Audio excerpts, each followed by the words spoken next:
is a D6 generation pip. Yeah, one of those dots on the side of a six-sided die. Yeah, a pip. You know, a short pip. Little something. Yeah, about anything gaming related. Sometimes featuring Craig, sometimes featuring Russ. We'll see what's coming up today.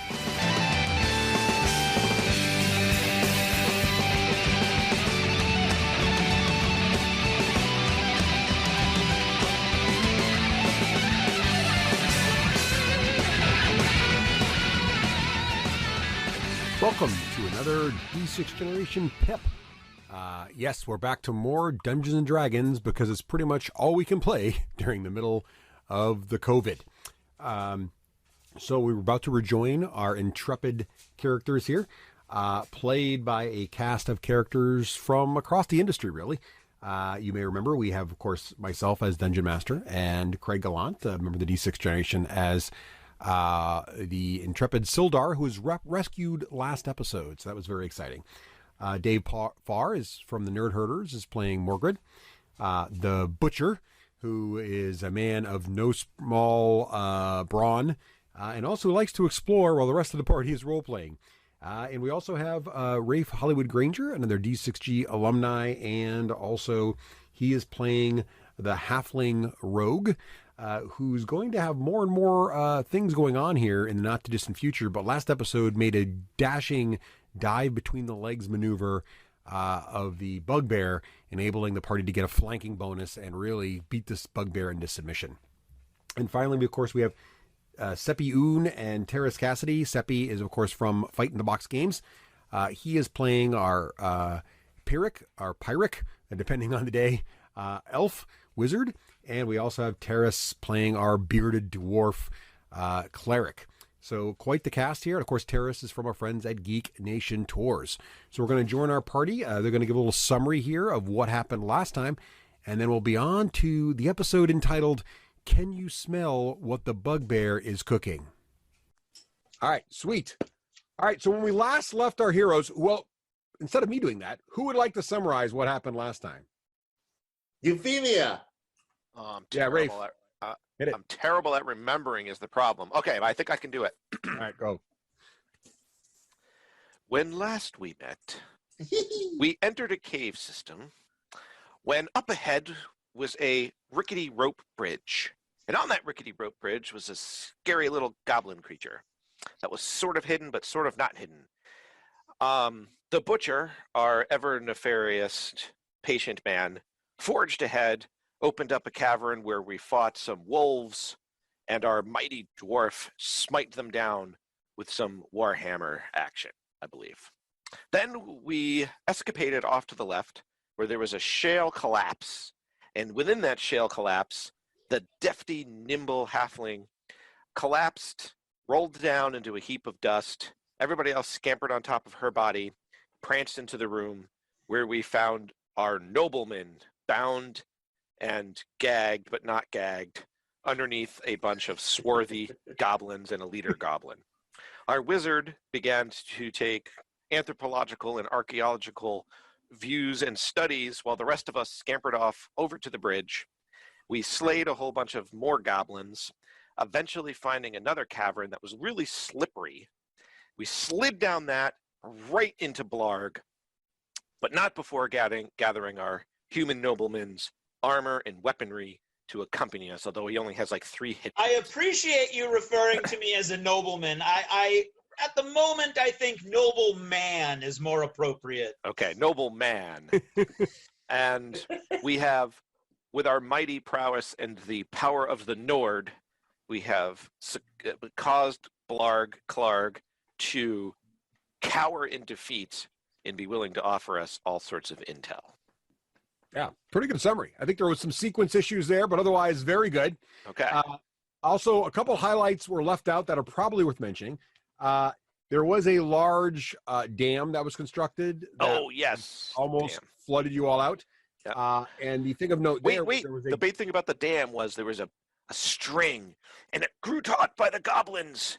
But I think it was the Butcher leapt in and sliced the string in twain. Preventing the dam from But another That's goblin on if you're top of the living in rock. the past. If you're living in the present, you might be concerned that there's another dam with more water. There is. And there was a goblin with a ring that almost blasted you all off a bridge. And I don't remember that. Dam. And the Sildar, the guy who doesn't remember it, actually has the ring. What? So that happened also. So anyway, so now you have, there was a battle also at the stairs on the way into where Clarg, the bugbear's main apparent lair, where due to some fancy spell casting, thanks to Pyric, you managed to ice the stairs. The wolf slipped down the stairs, was almost immediately decapitated, which enraged the bugbear Clarg, who was came down the stairs also, but you guys were just ready for him. Thanks to a brilliant halfling between the legs maneuver, you flanked him and overwhelmed him, and he screamed, "Please, please, I'll tell you whatever I want, just don't kill me." At which point you all held your blades, at least long enough for us to pause that moment in time. And here we are, moments later, with Clarg standing on ice-covered steps with his decapitated, bloodied wolf between his legs. The halfling is behind him. The rest of you are in front of him, as is arranged on the map right now. Rafe, would you be so kind as to share your screen so the folks following along at home can see what we're looking at? And Clarg has just begged for his life. What do you all do? I believe there was a nice smelling cooking thing going on at the same time. Was there not? Yes. Oh, You did all smell extremely great smelling food. There was a campfire with a pot on it and some amazing aroma of some of the best cooking that you ever had, that your nostrils have ever had the pleasure of inhaling. Appears to be coming out of that pot. Do I recognize the smell from any battlefield experience I've had? Make an investigation check. Investigation. Sure.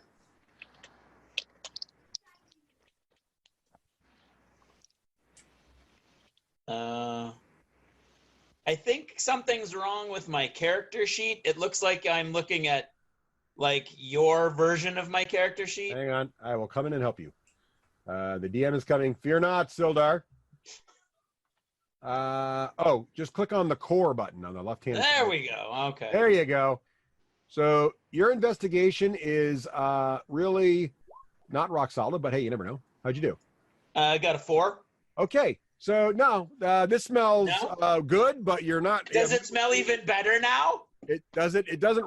You don't remember any. It doesn't seem to relate to anything you've ever smelled on the battlefield before. But it smells even better now, doesn't it?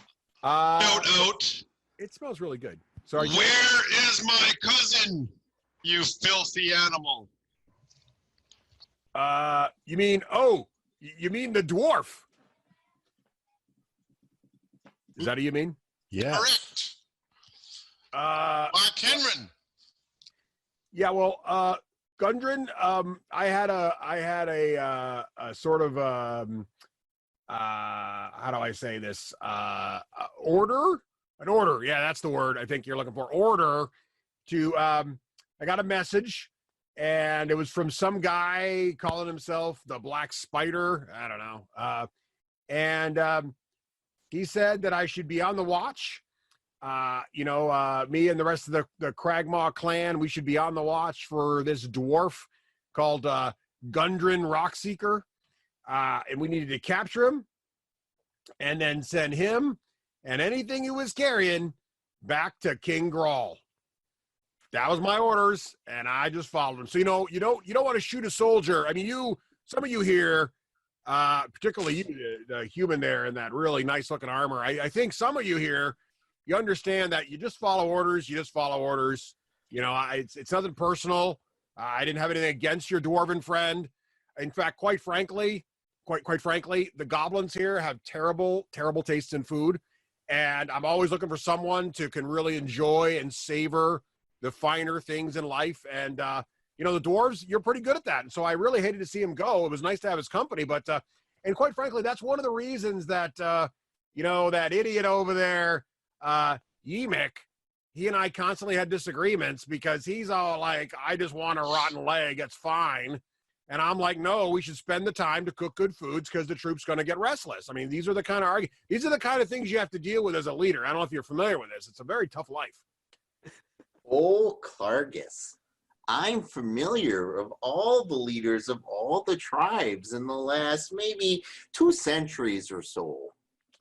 I understand your plight, but everyone has a moral responsibility to treat others in the way that they want to be treated, don't you know? Oh, and that's why I fed him well. I mean, you should have seen the brisket I made for this guy. I mean, Did you? you? Oh my God, it was fantastic. I literally low and No. slow on those coals for 13 hours. That dwarf, I mean, the crust on that thing, you should have seen it. Oh, it was to die for. Yeah, That, really good. Really. you know, bugracious, bug-like beings are indiscriminate in which flesh they will consume. Yeah. Would you say that you are a fair example of your peoples? Well, I do like to enjoy a wide range of cuisines. I don't like to focus on simply one. You know, how can you really understand the finer points of nature and the world if you won't sample them, you know, with your taste buds? Clark. So I'm not saying that I don't, you know, really range afar in my foods. I'm just saying that if you're going to eat something, you need to respect the food and pay tribute to it and treat it with the care and time it deserves and the proper seasonings, cooking patterns, and plating. So, Clargus, have you ever experienced refrigeration? No, is that a thing? Oh, it certainly is. It is when you take things of a mystical or very ice-filled room, for example, and you chill things down to a certain level. Is that what you did to my stairs here? Well, I'm thinking an eye for an eye, a brisket for a brisket. I can definitely think that you may have dismembered our, or just at least take a piece of our employer. If I that gave you fair that to impression, say? that is completely false. No, my orders were not to eat him. And quite frankly, dwarf is more someone you enjoy a meal with than eat, quite frankly. Well, there's Although, I have had a good dwarf calf, I'm not going to lie, pretty tasty. However, in this case, my orders were to capture Gundren and send him off to what's in the pot, Clargus? All right. What's in the pot? I say, bye, Moradin. I'm going to see what's in the pot. And I push everybody aside. Okay, all right. And I walk up to the pot. You push everyone aside. Make a strength check to try to shove Clark out of the way. He's weakened, but he's still a bugbear of no small water. I don't want no cousin of mine being boiled alive, or probably already completely boiled. So a strength test, you say? Yeah, just to push past Clark down the steps. I'm reminded of a time where I pushed past a bunch of dudes to get at some man meat. But I keep that story to myself. Euphemia, watch out, because there's a very angry dwarf. Yeah, I'm backing up. I'm backing 8 out of the way. plus 2. All right. So Clark, meanwhile, tries a strength check also. He does a little better than you. So Clark's like, whoa, calm down, my friend, calm down. He kind of holds you by the shoulders and he can't get past him. He's like, don't worry, your cousin is not in the pot. That's part of his horse. You know, it's fine. It's fine. Your cousin, like I said, was treated fairly, fed very, very well. And then I had to send him on his way, along with all his possessions, including that fancy map, all the way off to King Grawl up there at the castle. What map? Euphemia says. What map? I had some map, and Yemek really wanted to look at it. Yemek's like, we should keep the map. Grawl's never gonna know. But I'm a straight shooter. I follow the orders. The orders say send a guy along with all his personal effects. I send the guy along with all his personal effects. I mean, who am I to question the king? Not me. Not this bugbear. Okay, I follow the rules. I play it straight. You said Spider-Maw clan, Clargus? No. Cragmaw clan. Cragmaw Please get it right. clan. We were very particular about our name. It's the Cragmaw clan. This guy, the spider, he's the one that sent along the note. The black spider is his signature. I never met the guy. Don't know what he looks like. Could be a spider for all I know. I don't know what this guy is. Anyway, signed the Black Spider and sent me this message. Send it to King Garal. Makes sense to me. That's what I did. Now, the I don't want to get in trouble. I clan don't want to mess with the king. have been known for their duplicitous nature for at least 150 years or so. So, Euphemia, I see you've snuck over to the fireplace. Are you checking out the... Yeah, what Euphemia wants to do is step back, look inside the pot, and see if I can make an investigative check to see if it is, in fact, horse or dwarf. Okay. And also says, as she's doing this, Pyric, I'm inclined to believe him. I really think he's telling the truth as she's investigating the pot. All right. Since you're a halfling, and if halflings are good at anything, it is cooking. Exactly. You can have an advantage on this investigation check as you try to determine. Now, what are you trying to determine here, Rafe? If it is, in fact, if I can tell if it's, in fact, horse meat. Sure. Or dwarf meat. Okay. Go ahead and make the roll. I'm sort of thinking as a halfling, I wouldn't be familiar with eating dwarf meat, but perhaps horse meat. Yeah, you know your foods, though. You know your way around 11Zs. So go ahead and make 2 dice rolls and pick the highest on the D20.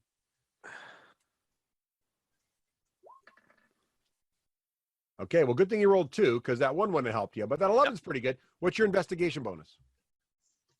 +0. Okay, so an 11. Well, it's pretty much a DC 10 to kind of find out the basic food in a dish if you know anything about cooking. You can tell it looks, in fact, you can't tell with an 11 whether it's beef or cow or horse or ox, but it's clearly meat from a larger animal. You can just tell by the nature of the meat and the size of the muscle mass. Okay. It's a larger creature, probably a horse or an ox or a cow. And it's definitely not dwarf. You also notice, again, so close to this, I need you to make a constitution check because it smells so good. You just have to taste something.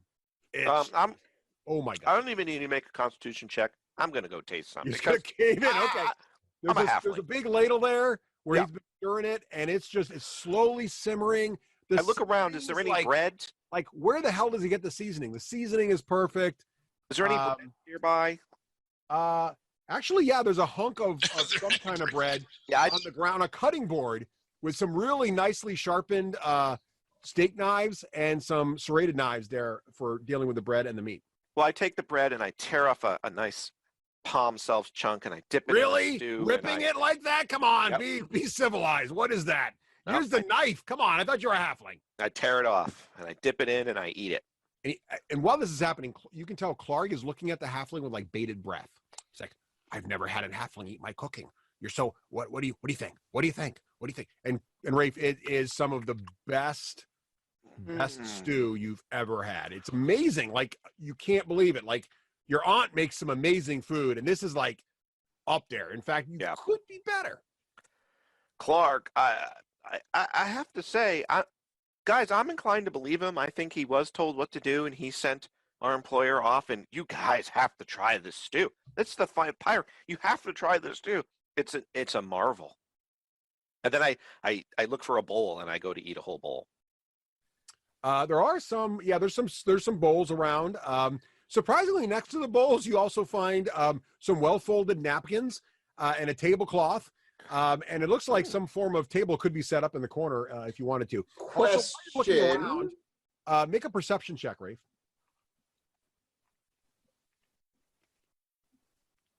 Sorry, I have to move stuff around to do it. Oh, sorry.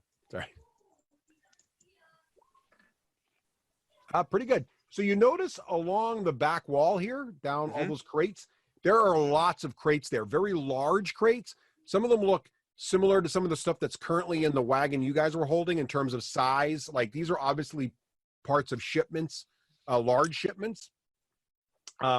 And there's some logos on some of those boxes, but from where you are with that roll, you can't really make out what they are. Question for Nobleman Hallwinter. What is the penalty for banditry in these parts? Well, that depends on who catches you. If it's one of the constabulary, then they may bring you back to the nearest civilized outpost for a trial. If it's a caravan guard such as myself, then you get to deal with the quick and dirty justice of the frontier, where we don't have time for niceties and bureaucracy. Do you have time for stew, though? That's what I would like to know, because I made a lot. Well, as you are the person of highest rank amongst us, Well, I don't know, but we're going to leave the decision of the prisoner to you. I will, of course, write down for historical purposes why you made that decision. If we need to postpone this decision, I would ask the butcher to mostly submerge Clark in his reservoir, and then I would teach him about refrigeration. This is a difficult now. Can I start pushing him back? Prisoner. Who are you pushing where, Dave? Can I start I don't know why we're standing here. Can we push him back into this corner over here? Yeah. Give him a shove, or ask him. You can talk to him too. The butcher, towards the water, please. All right, you over here, and I start pushing him, I guess, into this corner here Towards the water. All right. He's not resisting too much, although he's kind of. Don't you want to try my stew? I mean, you're in my home. I feel like I should be sort of, hospitable to you. And would you care to come in and have some of my stew? I mean, I feel like I'm being pretty magnanimous. You did kill literally my favorite wolf. You decapitated him right in front of me. All the goblins are dead, which quite frankly is a favor because Yimik was an idiot. Yeah, so, why the rough stuff, dude? Seriously. Is it your contention that we should blame Yimik for all of these crimes? Well, crimes is a strong word. I mean, is making a living a crime? I don't know what you mean. Banditry is, in fact, a crime. It is indeed, friend elf. Look, my king has its own rules. I don't live in your kingdom. So whatever your kingdom's rules are, those are your kingdom's rules. It is the responsibility of every strong warrior to protect those beneath them. And I see that as an extension to all of the travelers who may be wandering the roads of this part of the earth or the planet that we're on. Friend Clargus, or would-be friend Clargus, are you saying that this area is not a fiefdom of any of the vassals of Neverwinter? And do I know this? I recognize the vassals of Neverwinter. It's a fiefdom of King Grawl and Clan Cragmaw, and as we can be seen by lovely Cragmar Castle, which is where we sent your this fine dwarf. Well, the lovely beard. I have to say, sir, your beard is most exquisite. Russ, do I know if this is contested territory or if it has been? Make a lore check, or they don't call it lore in D&D. Make a intelligence check or wisdom check, and if you have a arcana, I'll let you use that. I have. Let's see. It's not arcana. What do you got? Is it insight? Insight sounds good. Sure. All right. Let's give it some insight. Yeah. That's 20. All right. First of all, you know card. everything. Yeah, you know everything. You know a lot about the politics of this region. I at least act like I know everything. Yeah, well, you don't have to act because you do know everything. So the card you just got is you can turn this in and turn a successful hit into a miss, or your own hit into a critical. Whoa. So you can make an enemy miss you or make your own hit a critical. And you can hang on to that, Seppi. That's awesome. That's pretty good for early in the session here. Oh. So you do know of some of the other humanoid clans that are not human. Most of the humanoids, so the elves, the dwarves, the halflings, they all have uneasy or in some case strong alliances, and they recognize each other's borders. But then there are groups of goblins and kobolds and orcs and other things that have their own lands, and they just spring up and claim those territories, and they don't generally recognize the authority of the other kingdoms around them. So, and you also have heard, you don't know the exact location, but you've actually heard of this whole, with a natural 20, you've heard of this whole Cragmaw situation, and you do know there's this place called Cragmaw Castle. You know it's generally the upper echelon are rumored to be 3 bugbears, and they generally employ goblins as their line troops. They have been known to harass the other aces in the other factions in the area, but they claim that they are beholden to no one. And the exact location of Cragmaw Castle isn't well known.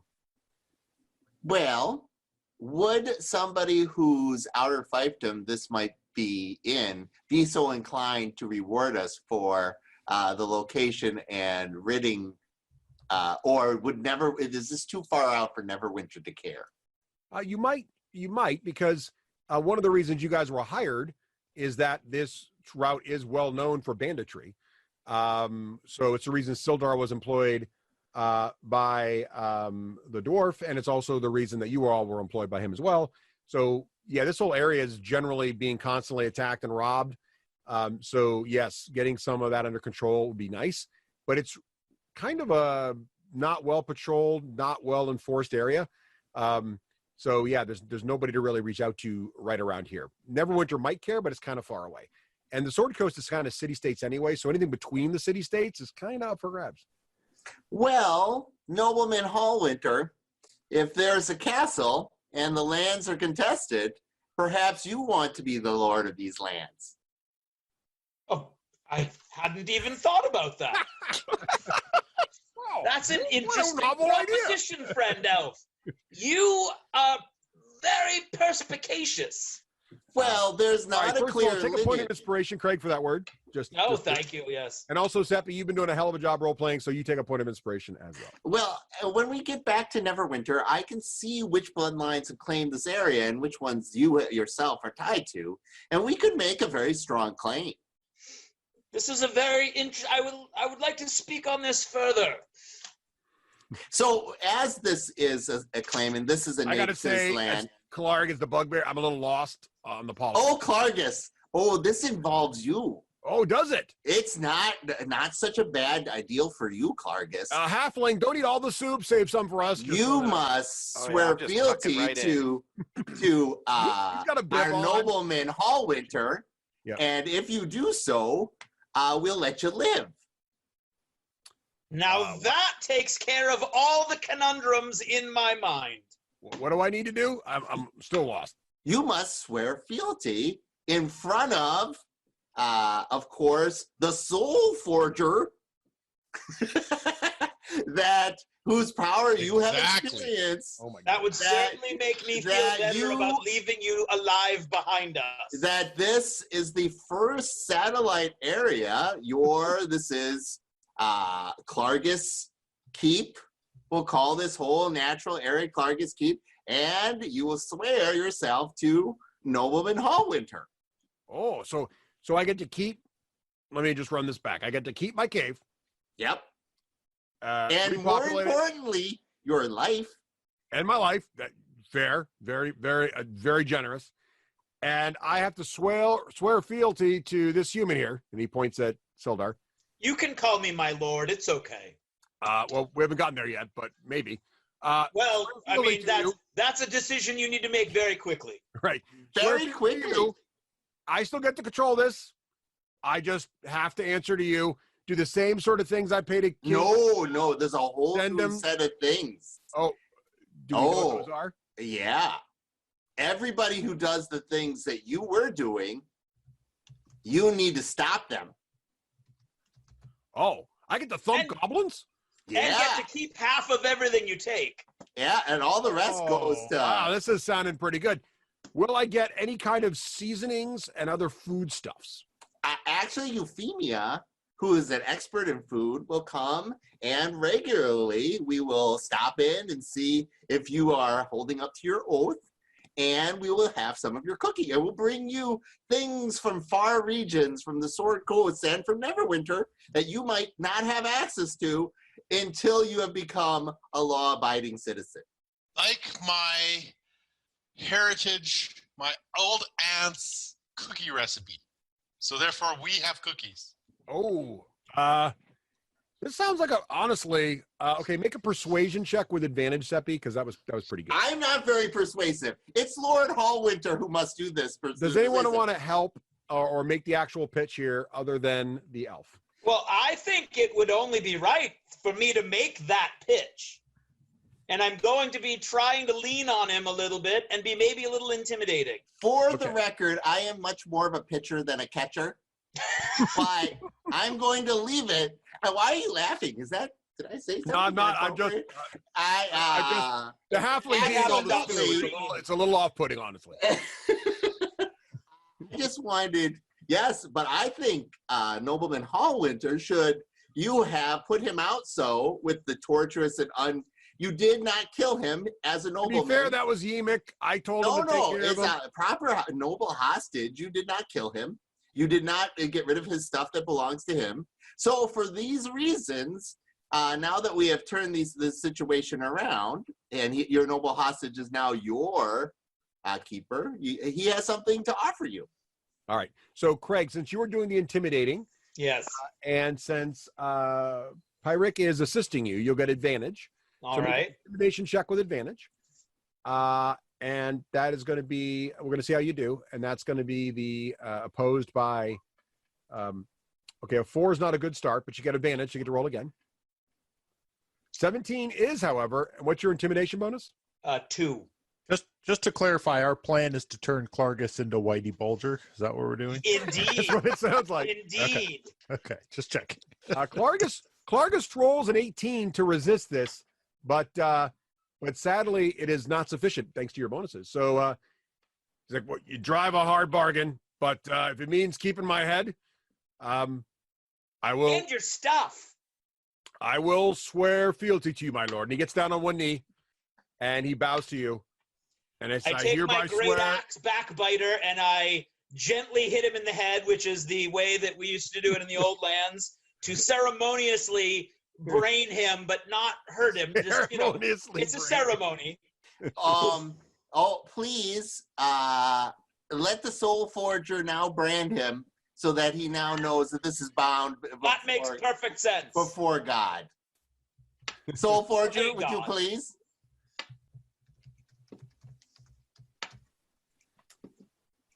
All right. We can't hear you, Terrace.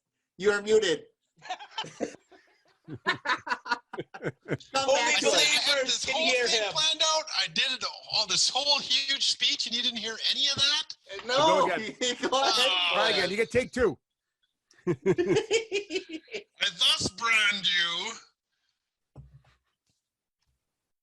a faithful vessel of the Soul Forger, and for some reason, let this night be your commander and chief. Commander in chief. All right. Are we sure he wasn't brained? I feel like the dwarf needed a nap, but that was excellent. Okay. Oh, Euphemia, if you could help me with a quick catalog of the things here, and we have to figure out, the right of it, and because, of course, now half of this all belongs to Nobleman Hallwinter. I do appreciate your help again. Of course, some of this already. Kin, where are we going with my kin? We're doing this. Clargus is gonna help us get to the Cragmaw Keep, aren't you, Clargus? Well, but wait a minute. I thought I got to keep this cave. I got to stay here and keep it defended. There's no more... no, you're just gonna get us a little bit of the way. I can tell you the direction. Oh no, you're gonna take us out. You're going to get us on the path, and then you're going to come back. Okay. Am I not going to be gone long? Because I'm really concerned about my... You know how long it takes to gather the spices that are in this room? No, absolutely, Clargus. All right. Okay. All right. So Clargus has sworn fealty. He's looking surprisingly okay with this whole situation. We converted a heathen. We got ourselves a workforce. We established a keep. I'm taking documents and notaries to say that this is a rightful claim by a nobleman of decent birth. I like it. And we are doing all these things, yes, so that excellent. we can expand the power of Neverwinter. So, and you mentioned that, are you and the halfling starting to look at the inventory over there in the corner? Is that what's happening? Yeah, Euphemia, yes, and she's helping me take a note of the various things. And if my bookkeeping is wrong and she needs to keep things, I understand. This is what happens when you use halfling accounting. Yeah. Right. And Dave, what are you up to right now? What are you doing? Well, I'm sort of like scratching my head over all the political intrigue, and actually, I lost my character here. I guess I'll go start examining wherever those boxes are to see if there's anything that I recognize, or any big merchants that might pay a reward and increase my future ability to be turned into a statue in the center of town. Excellent. Well, you, who else is, what are you doing, Craig? I am definitely going to be sauntering around looking for anything that may look like a possible future heirloom of family Hallwinter. Excellent. And Terrace, what are you up to? Well, I have a bugbear right beside me. Do I not? You do. Are you escorting the bugbear? Are you chatting with him? He's kind of asking you to try this too. He wants more folks to he wants more feedback on his cooking, quite frankly. I think he needs to know a little bit more about being a faithful servant of the Soul Forger. He needs to tend his cooking. So I say, bugbear, go to your cauldron and take a look at I think something's burning. He heads over to his cauldron and starts to stir it, and he samples it. He's like, "Oh, the halfling ate half of the pot. Come on." And those of you checking out the supplies and other things that were raided, there's quite a lot of interesting stuff there. Not like, it's not a pile of magic items or anything, but the good news is in there, you see a lot of crates with a logo on it that a couple of you recognize. It's this logo of a lion shield, which is a pretty well-known, the Lion Shields are a well-known merchant company. I'm familiar with them. So you're pretty sure these guys would pay pretty good money to have these supplies back. And there's a lot of stuff here. It would take a carriage or a cart to get all this out of here. And you also know that the closest, some of you do, a couple of you might know that there is actually not too far away in Phandalin, which is where you were heading with your carriage of supplies. There is a Lion Shield cluster there in town, as well as a pretty good sized trading post, which might also pay for this stuff. So you see all that. Nobleman Hallwinter, we must return this stuff to people who have a rightful charter.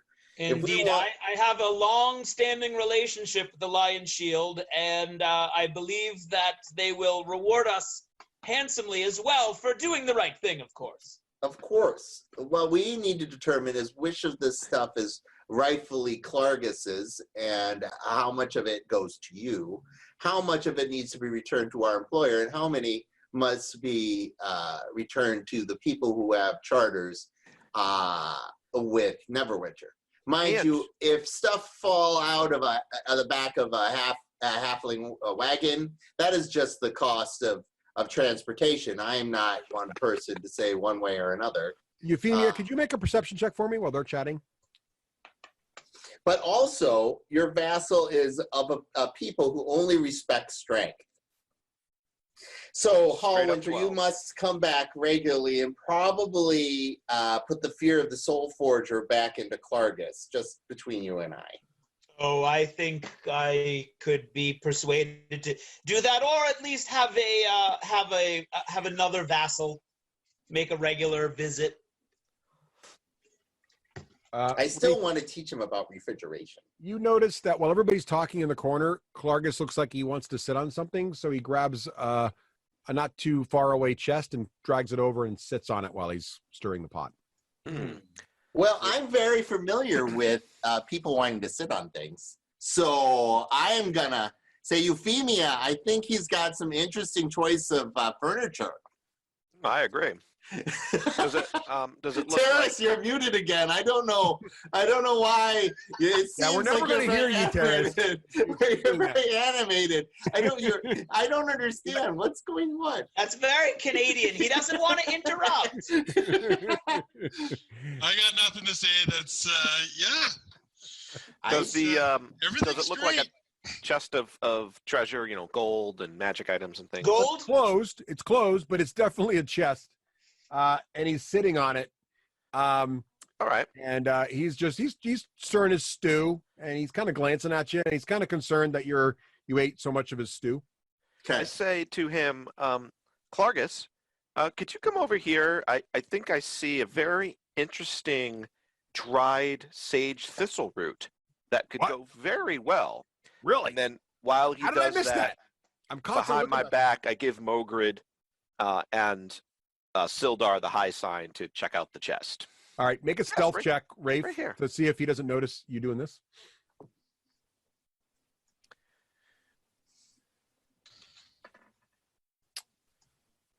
Your stealth's pretty good, though, right? What's your bonus? Yeah, I think it added it. Let me check. Okay.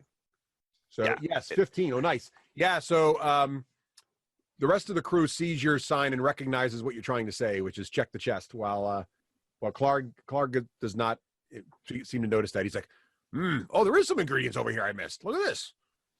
All right, so I take that sign and I walk over and I go, "What's in the chest?" and I tear it open and I keep an eye on Clark if he tries to come back. Clark is just like turns around and he just like face palms, and you pop the chest open. It's not locked. In there is 600 copper pieces. Ooh. There is 110 silver pieces. There are 2 potions and a jade statuette of a frog with 2 tiny golden orbs for eyes. And Nice. Those of you who are familiar with pawning such items figure it's probably worth about 40 gold, just that frog statue. And yet it has a beauty all its own. And Seppi, make an Arcana check to see if you can spot what the potions are.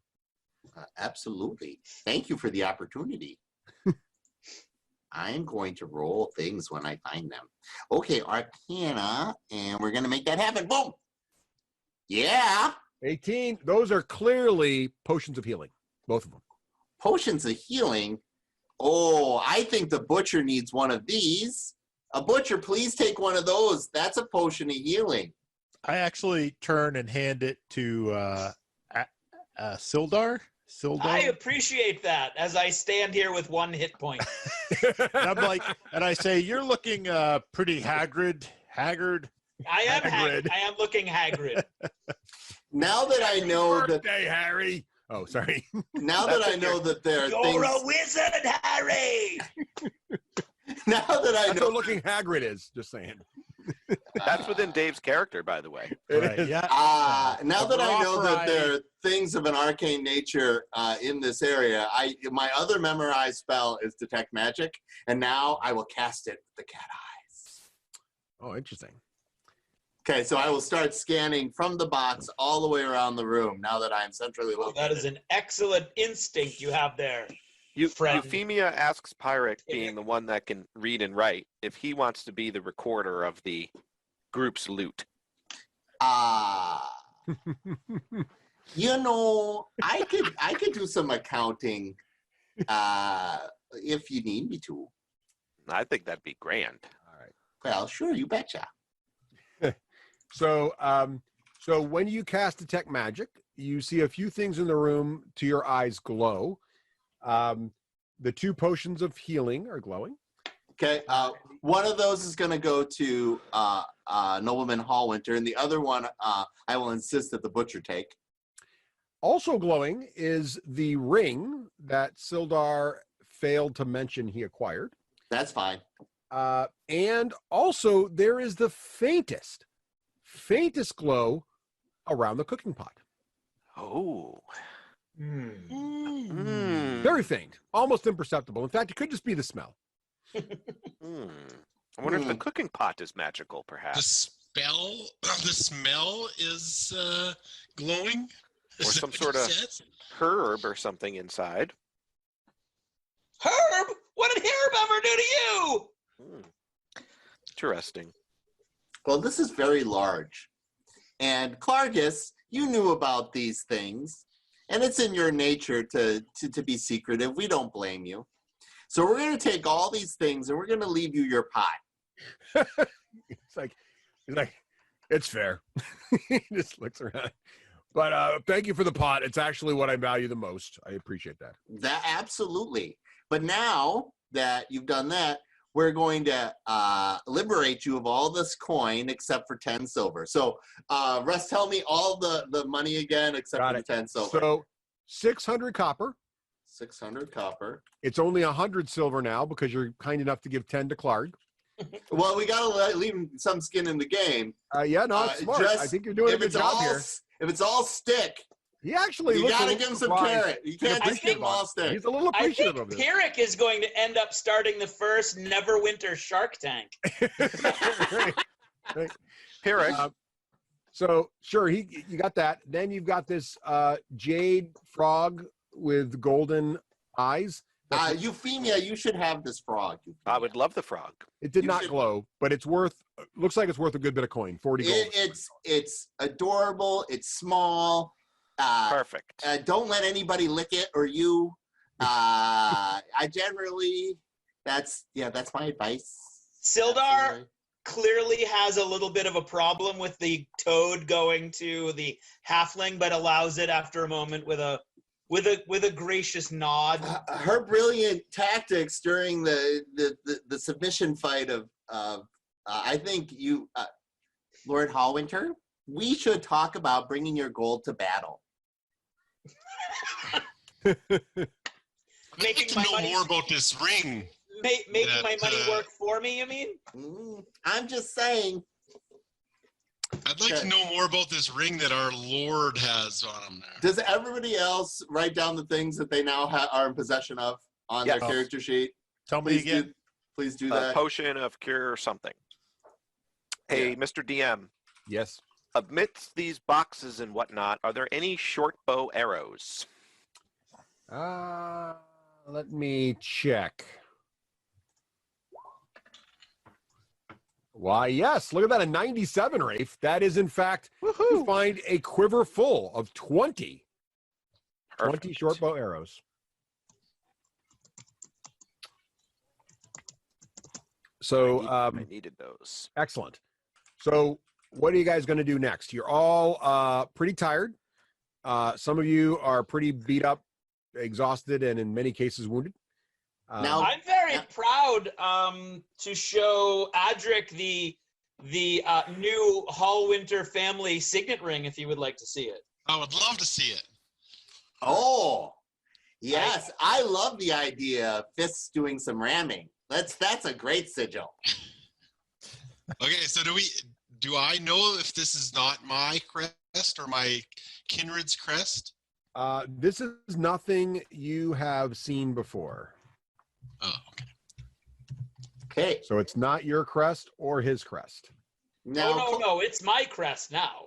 Clargus, one of your first things you're going to have to do is all these boxes that are stamped with the lion shield, they're all going to you're going to have to move all these to the front of the cave. We're going to be collecting these later.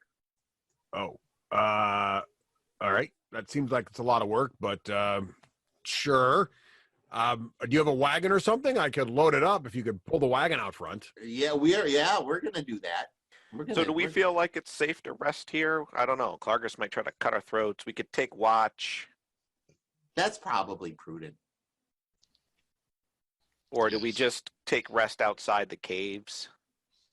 No, this is the proper keep of Nobleman Hallwinter. I think we need to show Clargus that we trust him, but at the same time, be aware of his nature and act prudently.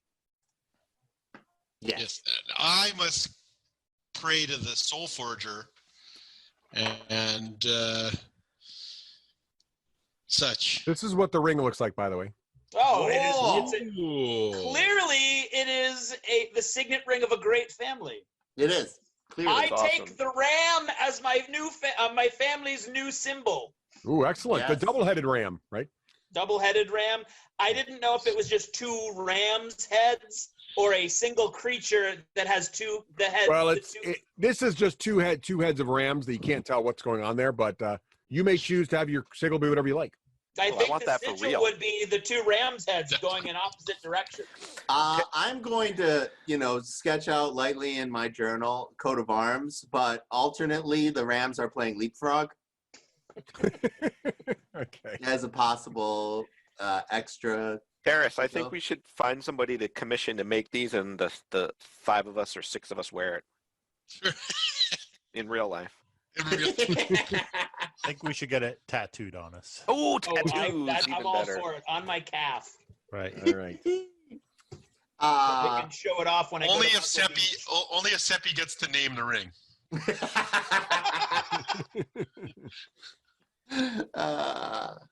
Well, I like the idea that we show some level of trust and restraint, but we probably should do these things in rotation. Yeah. Yes. Russ, we should require Clargus to work, especially with body removal and disposal. But we should work alongside him to show that we're not snobs. I mean, he's a little weak too. You guys beat him up pretty good. He's a little bruised. He's obviously a little exhausted from the fight. He's like, well, if I could get a little rest, I'd be happy to clear out all the goblins. Which, by the way, I have an excellent goblin casserole that to die for. To die for, honestly. So I don't want to, throw them all away. But take care of those. Fix the dam, refill the second pool. I saw that on the stairs. You guys, they pulled one of the pools out again. It happens all the time. It's really common. Get the cave cleaned up. You want me to move the boxes to the front of the cave? I can do that for you. I can do that. All right, great. Okay. All right, we'll take a long rest and we'll establish the watch. All right. And I think either the butcher, Adric, or Sildar should figure that out, being that they are. Clark's like, I can do watch. I could watch. I'm cool with that. No. I think Clargus should stand a watch with one of us as a watch partner. Yeah. We need to show that we trust him to a certain extent. All right. Well, not the give him the halfling, cold because shoulder. the halfling's yawning up a storm and clearly needs to go to sleep soon.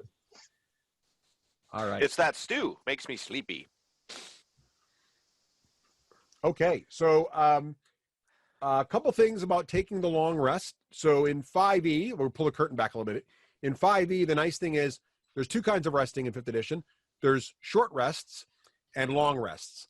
Long rests bring you back to full in every respect. All your hit dice come back, all your hit points come back, all your spell slots return, any 1 use per day thing. They don't really call them per day anymore. It's per rest. Those all come back, so that's the best you can do. A short rest is only an hour, but you don't get any spell slots back, and you can heal your hit points, but you spend your hit dice to do it. So if you'll notice on this sheet that Rafe is looking at right now, he's got 1 hit die. So if he were wounded, he could spend 1 hit die, roll it, and heal that many hit points, but he wouldn't recover his hit die again until he did a long rest. But since you guys are doing a long rest, you get all that. Now, also during a long rest, you can level up. And that's a Russ house rule, by the way. They're kind of loose and goosey on how leveling up works in terms of when you have to do it. So we're going to level up right now. And also, we're going to talk about magic items. So in Dungeons & Dragons 5th edition, there's this thing called attunement. And most magic items, including this ring, require attunement for them to work. During a long rest, you can spend some of your time examining the item and kind of becoming one with it. And now you are now attuned to that item. You can be attuned to a maximum of 3 items. So there's sort of like a number of slots you can have. And when you attune to it, you get to know everything it does automatically. There's no rolling, just you know it. So I will share with whoever's going to attune to the ring the details of how the ring works after the long rest, whoever. So is anyone going to try to attune to the ring? I will be attuning to the ring and looking askance at anyone else who tries to attune to my signet ring. All right. Just as we're clear. They better be attuning from across the campfire. All right. So I don't know, Russ. That begs for me to try to take it from him when he's not looking. I'm just kidding. Hallwinter has suffered more than anyone else. And, just the indignation of this whole thing. It would be a scandal to other nobles if they heard what he had gone through, and he would lose a lot of face. So I keep that to myself very quietly. I don't know if that was a compliment or not, but I loved it. All right. So I feel like I need to watch this elf. So I'm going to walk you guys through now. So you're going to rest. Can you guys let me know what the rest? Just arrange your little miniatures there or your icons in the order of watches. So who's ever going to be first watch, put yourself on the far left of the room you're in, and go from left to right. Right. So who's going to be on watch first? I would like to take a later watch so I can rest and gain a little more. Or did I take the healing potion? I'm confused. Up to you. Have it. Do you want to drink it? Or are you going to? If you don't, it's kind of silly to drink it right before a long rest because you're going to get everything back. Assuming you're not going to get mugged. I mean, you got to take nice on that. Right. But if you feel like it's likely you're going to get your long rest in, then save the potion for a future battle. Right. That was a little, out of character. Right. So in character, I will say I would allow me to take one of the later watches, and then I'll feel more rested, and I'll save the potion for a later date. I'll take the first watch. I'm second. Not with the bug. Russ, how long do I need to pray and in order to get all that back? Is that like a whole night affair, or is So it a long watch? Yeah, long watch is required for all that. So, so I'm out basically for the whole time, or do I? well, or no, do I you can take the 1 hour out for the watch. We'll work that into it. So if you do like a 9-hour rest with everybody taking an hour out of it, you're fine. All right, I'll have the last watch then, I guess, and Okay. I'll pray all the way through. All right. And so dwarf taking Seppi, the that last- magic ring might be a magic user ring. Just saying it. I say that to under my. Yo, elf! You might want to take a look at that ring. It looks something like you might need or want. You need a heirloom too, don't you? No, Adric. Heirloom. That's what dwarves You're call very heirloom. They nice call them to heirlooms. say this, Adric. I speak Dwarven, and so we're gonna just bust it out in Dwarven. I say this in. You know who else speaks Dwarven? That's okay. I don't mind. People can hear I'm just what they're. saying. I'm just Adric's normal. I try to speak to people in the language they're most accustomed. How's my accent, Adric? Very good. Excellent for an elf. That is. For an elf. So it's not important to me, the stuffs. I'm here for the stories. And I honestly, like I said, Hallwinter suffered more than all of us. He can have whatever he deems worthy. I'm very interested in this fiefdom, though, he's creating. That's such an ambitious idea. How he thought he had the chutzpah to do this kind of thing. That's, woo. It's all in the cooking. Is this correct watch order now from left to right? Yep. Morgrid starting, Sildar's at the end, Dwarf second to last, and who is Clark watching with? We'll put him next to whoever's watching. Clark can watch with me. All right. Okay. I have a very elaborate goblin burial pyre situation that I want Adric on board with. Okay? It sounds intriguing. So what do you have planned? I really need to galvanize in Clargus's unevolved psyche that this was the best scenario he could ever get. So one of the spells that I'm going to memorize during my long rest is my Burning Hands. And so after we have him and we help stack up the bodies that he is not going to use for his casserole, we are going to invoke the Soul Forger and Burning Hands to really brand in Clark's cerebrum that this could have gone way, way worse. Wow. All right. I love it. Okay.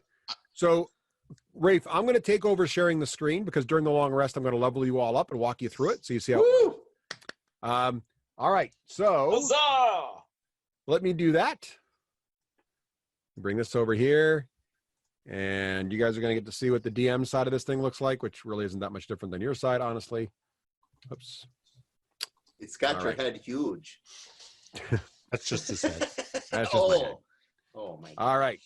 I So, thought you cast a spell on that noodle. Gonna move this thing out of the way. Okay. So let's do leveling. So the cool part is that so what you're seeing here on the right now is all my stuff here. I got all kinds of extra crap because I have all these notes. But I'm going to level each of you up and walk it through. We're going to start with an easy level. So we're going to start with Sildar because fighters still are pretty freaking easy to level.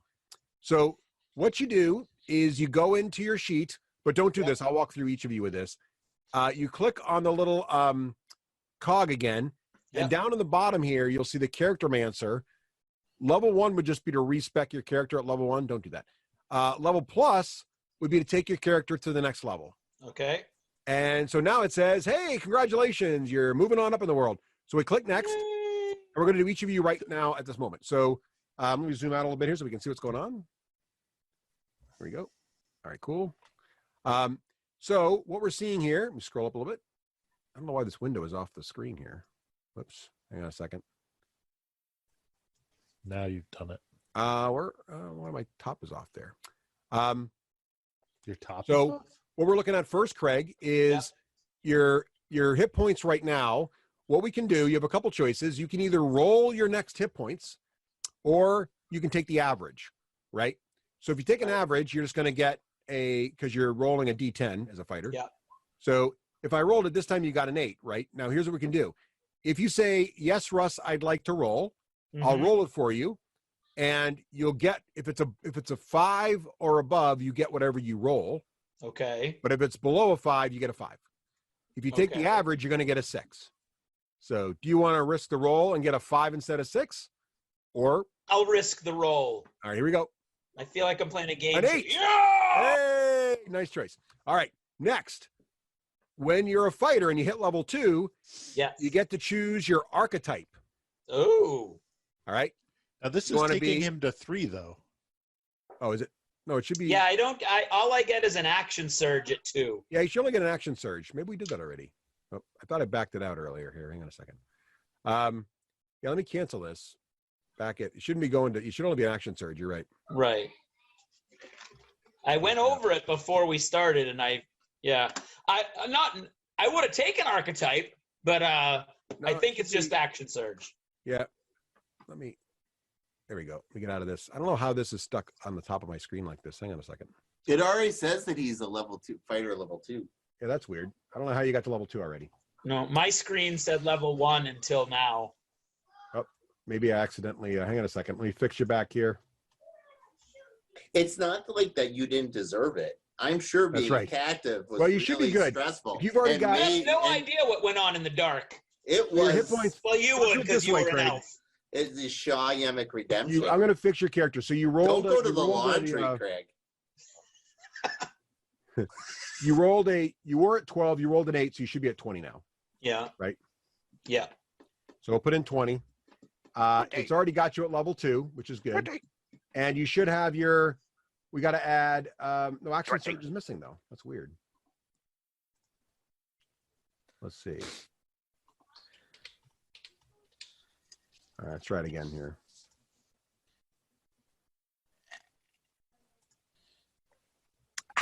I'm still trying to take you to level 3. That's bizarre. All right, well, it's also stuck off on my screen, which is weird too. Hang on a second. We'll back out here. I can't even close it. It's bizarre. I'm going to reload my screen. Hang on a second, guys. Okay. All right, well, we'll check that out again in a second and see if it is a problem. We can just manually fix it. I was going to try the automated level. Symbol, Adric is a symbol of the Soul Forger and Anvil. Yes, it sure is. Okay. Absolutely. So we're going to construct an anvil-like shape out of the corpses of these goblins. Awesome. And I also have Burning Flame as one of my Sacred Flame as one of my spells there. Oh, we're going to make sure that this happens. All right. I'm in. The power of the Nord. The power of the Nord. Pyres are my specialty. That's why my name is Pyric. All right. I do have a fairly good religion roll too, as you could imagine. Okay. I know lots about me religion. That's good. I think I do too. I'm down with the sickness. I got no comment. Nice. All right. Okay. I think I got it figured out. Let me see if you guys are all good. So Craig's at level 2.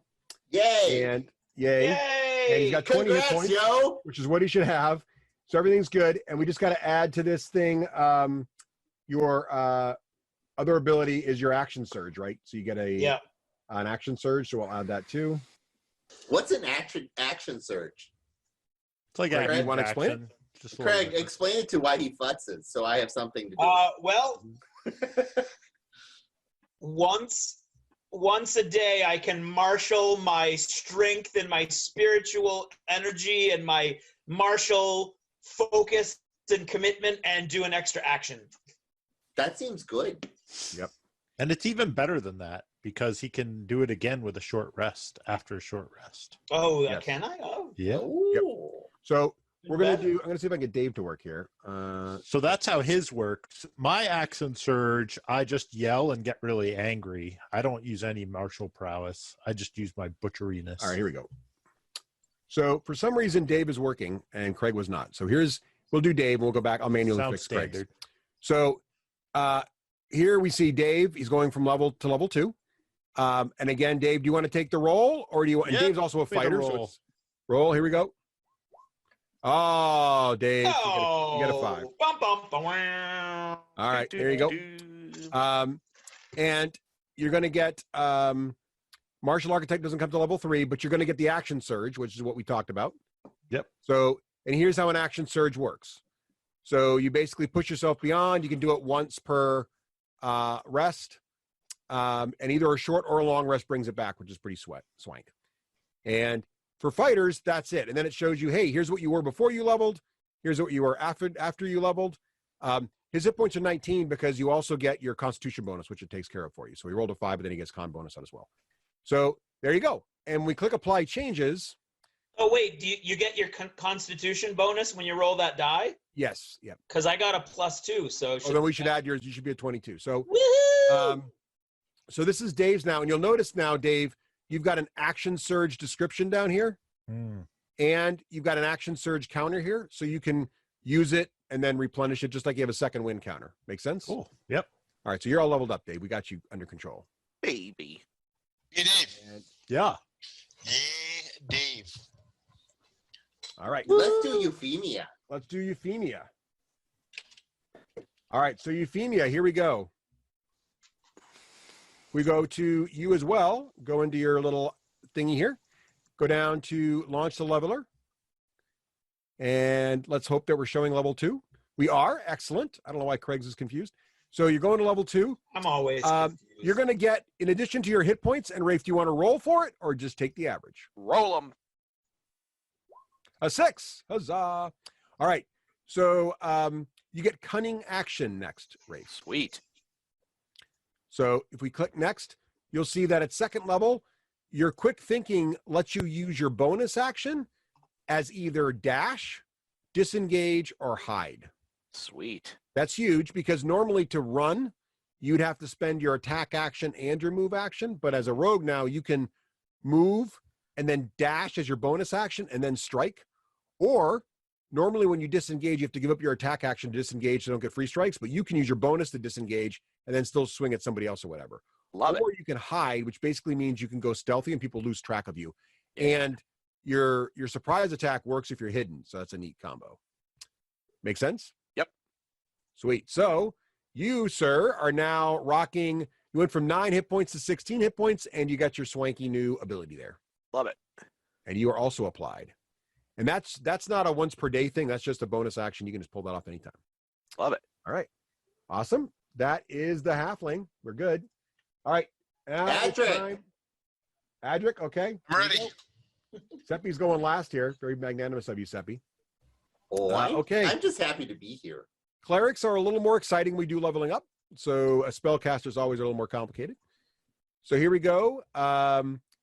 Terrace, Yes. do you want to risk the roll or take the average? Roll.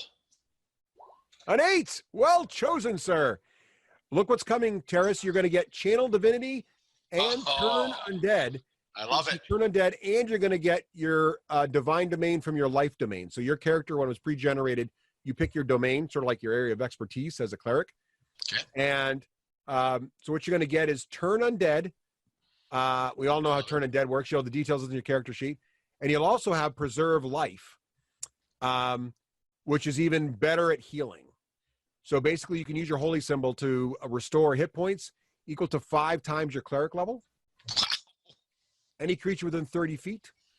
And then you can divide those hit points however you want. So if you're level 2, you get 10 hit points to spread about anybody who's within 30 feet of you. Wow. Okay. Oh, I love it. Yeah. The Soul Forger, he provides. Yeah, he does. Well, right. you're converting new convertees to the way of the Soul Forger. That's right. The Soul Forger I must have be 2 pleased. so far, don't I? Isn't the Butcher a Soul Forge guy now too? Oh, I think he has to be at this point. Yep. And you got a couple extra spells. You still are at 5 spells, so we'll keep that the same. And here you go. So your hit points up to 21, and you got some 2 cool new abilities, including Turn Undead and your awesome Life Domain doohickey. All right. Did you just say I have 5 spells? Yeah, you should have 5 spells. 5 spells that I have option to brave for. Exactly. Yes. Okay. All right. So that is the cleric. Thank you, Soul Forger. And last Or but Rust. certainly not least is Pyric, and then we'll tweak Craig's. So Pyric. Hello. Craig's happy with being level 3. Craig's like, I'll just go right to Yeah, level I'll 3. take It's it. fine. Yeah, I was in prison for half an episode. Yeah, I was going to say, due to his internment, Right. he should be level 3. Right. All right.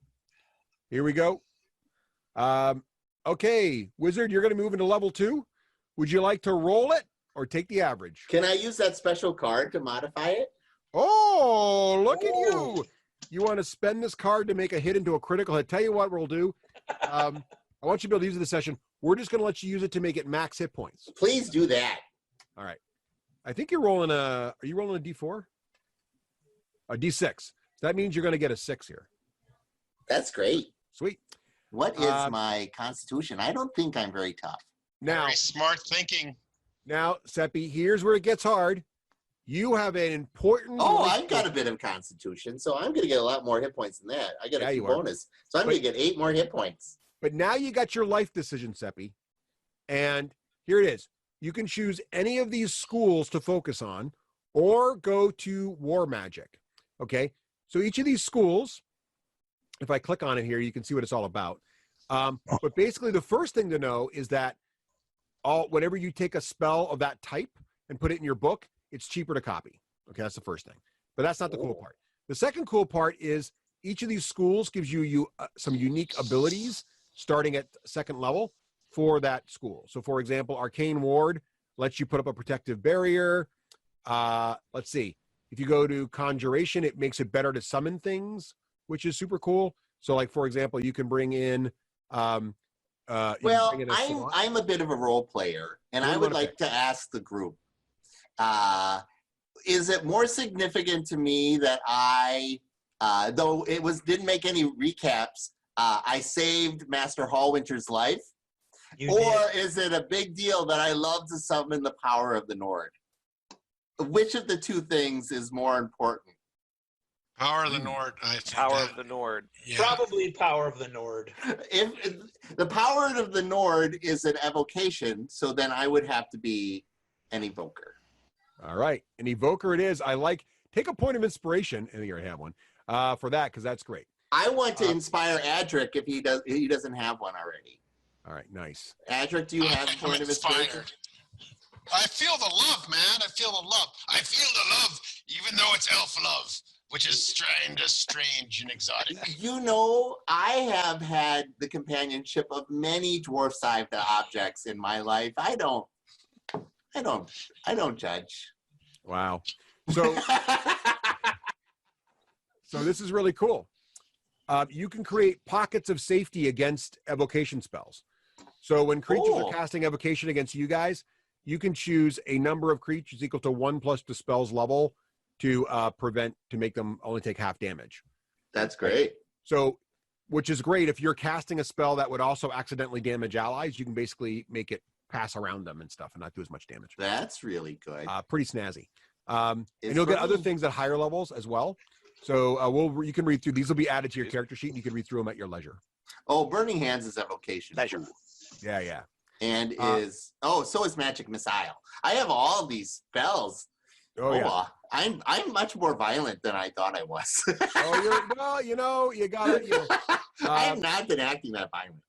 So there you go. And to get more spells, you'll have to go ahead and find spell books and scribe them and all that stuff. So okay, so here you go, Seppi. So here you go. You've gone from what didn't increase your hit points. I'll have to fix that. Do I roll a D6? Yeah, you do. So it should be 6 plus. You were at 8 before. I should be at 16. All right, we'll fix this real quick. Right. So your hit points should be 16, and you should currently be at 16. There we go. Oh, right. Yeah, I like being tough. Cool. Nice job, Eric. So we got everybody. We got to fix Craig's between missions here. Oh, I'll take a look at it now, Craig. He should be at 18 because he does get a 2+ Constitution bonus. He took it. Yeah, he was at 8. I only get to roll a D6. Yeah. Oh, a D6. Sorry, I thought it was roll a D6. Roll a D. Ross, were we not supposed to have that character Mancer sheet up ourselves? Because I called it up, so that's what happened. Oh, we did it both at once. Yeah. So we both did it, and that's why it went to 3. That's what happened. All right. So I will also ask about the Constitution. Was that included in mine? I've got a Constitution bonus of 2. It does it automatically. Oh, it does. Okay. Yeah, perfect. Thank you. And so, Craig, you should be at 22, right, Craig? Yes. I'm fixing you now. Okay. Do skills not go up? Not every level. Oh, so that's good. That's a good balance. Your proficiency bonus is added to your skills that you're proficient in, and your proficiency bonus changes at certain levels. So at other levels, that's great. Will be affected. Cool. But not at second. So, yay, we leveled up. Awesome. Okay. All right. So the good news is night passes uneventfully. Clark seems to not try anything funny. He rests in the corner during his sleep time. He may or may not be leveling up as well. We don't know. But Rafe, you can go ahead and start sharing your screen again too, by the way. Sorry about that. Morning comes. You're all feeling great, well-rested. You feel like new people. Also, Craig? Yes. I'm going to give you information about the ring. From my attunement? Yes. So, Craig, what you're going to see is in your journal now, on the right-hand side, if you click the little newspaper icon up there. Yep. You'll notice there's a section called Magic Items. Indeed. If you expand that, you'll now see something called the Ring of the Ram. Yes. And if you see a click picture. Oh, no, there's 2 that I got to remove the other one. One was just a picture, but the other one has information. Oh, there's the information. Find it? Yes. All right. Excellent. I think you should have to bow to the Ring of the Ram because then you ram bowed because that ring drew first blood. Oh, and Craig, I need you to roll. Craig, I'm rolling a D3 for you right now. Okay. Oh, 3. So the ring is at max charges, which is 3. Gotcha. So just for some people, not all super. magic items get all their charges back every night. Some never get their charges back. This one appears to have some sort of random recharging thing, and the goblin used at least 2 when you were watching because she used 1 to try to blast the bridge, and she used 1 to try to drop the dam. All right. Love it. Cool. Okay. So what's your plan for the morning? You guys are waking up. You notice Clark, he was on last watch, and he already started some amazing smelling breakfast. That's good that he's subservient with that. While he's doing that, we're going to do the fantastic religious pyre thing to make sure that he realizes that this is the best deal that he'll ever get. Put Yemek on top. Yeah, absolutely. That's absolutely. I want to watch Clark and see if the spices are what's magical because it was faint, or the pot's magical, or if he even knows. Make a perception check there again with advantage, because actually investigation. Sorry, investigation check with advantage because you're a halfling Well, that's a terrible roll. That's not much better. You can't tell. He's moving fast. He's clearly a bugbear of great cooking, culinary skill. Okay. And fair enough. Yeah. All right, what's your guys' plan? The pyre is starting to. Where are you going to burn this pyre? Out in front. Okay. Right. You know, like there's that stream.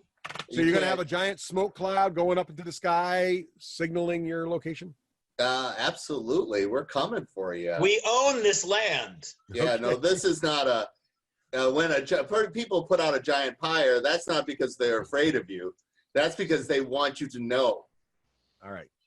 So there is indeed a giant pyre and burning away there, which is. Does it have the effect on Clark, as I use his full name, Clargus, Bugracious Bear-like being?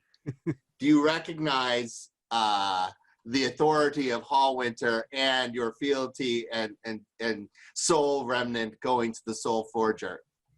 I feel like a new bugbear. I feel like a whole new chapter in my life has begun.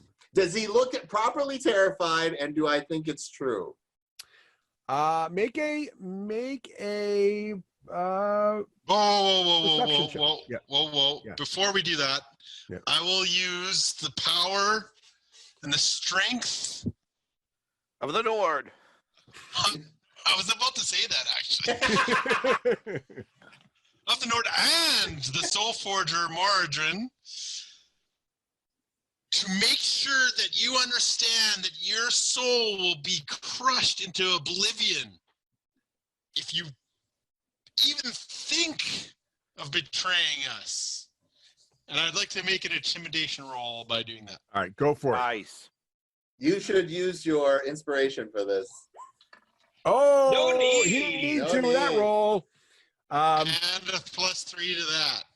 So the dwarf is standing in front of the fire, like just intimidating. His shadow is long, cast by the flames behind him, and Clark just drops down to his knees in supplication and is like, "I am not worthy to be in your presence, but I will do my best to fulfill your desires as long as I get half."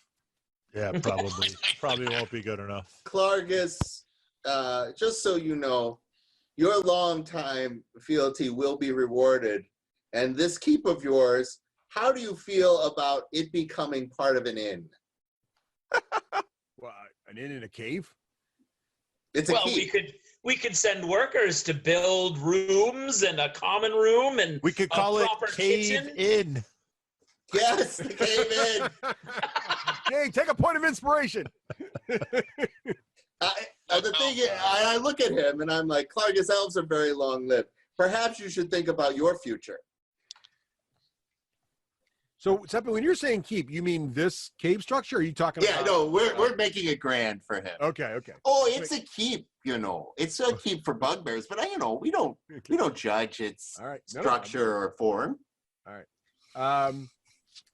So yeah, he's you are my liege. You all choose. Noble Sildar, is it? Noble Sildar, you are my liege. Please, Whatever please, you please. desire Call this to be. Call me Lord Hallwinter. Lord Hallwinter, this shall be your proudest jewel in your domain, and certainly the jewel with the finest cooking. And should Well, it I'm be just in, I would thinking- be honored to serve any who come. I think Pyrrhic is correct, and we could definitely build this into an inn. People would travel from all over the countryside to come and taste your food. Under my breath, I go, and good we job, could Lady have- Winter. We could have a ride. It could be like Disneyland with the boats down the creek. We could put boats up top and then let the. I think go, and then, it's too The small of dwarf a is world going. for He's that. running with it. It's too small of a world for that idea, Adric. So I just want you to know, Clark, that we may have other convertees, and you being our first, you would have seniority. Do you think you could bring others in line with this idea? I think I could, but we need an emblem or a banner, if you will, to rally around so that others know what it is. What should I, do you have anything I can wear or a symbol I can give or anything I can do to Oh, yes. And I reach my hand into the burning ash. Yep. And I put it on his face. Ooh, like Sauron kind of situation here? Like I use my, yes. And then feeling the power of the Nord. Yes, I put it clear on his face. So you singeing it, freezing it, or just touching it? Yeah, I'm freezing it so that he knows. So it's like a frosty ashen handprint. Yes. On his face. Tattooed. And he kind of like recoils because obviously it hurts. Your point is made. You will know others by this mark, Clark. Is this the mark of Hallwinter? It is. Frosty hand? Well, it's Hallwinter. Absolutely. Craig's like, I don't know what to make of this. Is this the mark of the Frostburn? I feel like I've lost control of history. Hallwinter. Oh, it's the person who writes the history, Noble Hallwinter, who is in control of it. The person who will be here. But the ram. But we'll have it in there. And just so you know, you can have the history all the way up until you die, and then many millennia after that, I will continue to be writing about you. Yeah. According to Seppi, the hand and the ram are not that far separated. I have made that very clear. I'm glad that Dave picked up on that. That's super. All right, then. We can go. Have fun with your casserole. Have fun with your casserole, Clark. Are you guys going to try to bring the cart back up here to load it? Yeah. We're at least going to get it out for him, right? Yeah. So Clark is he's kind of rubbing his face a little bit, and it looks like he might have permanently done something there.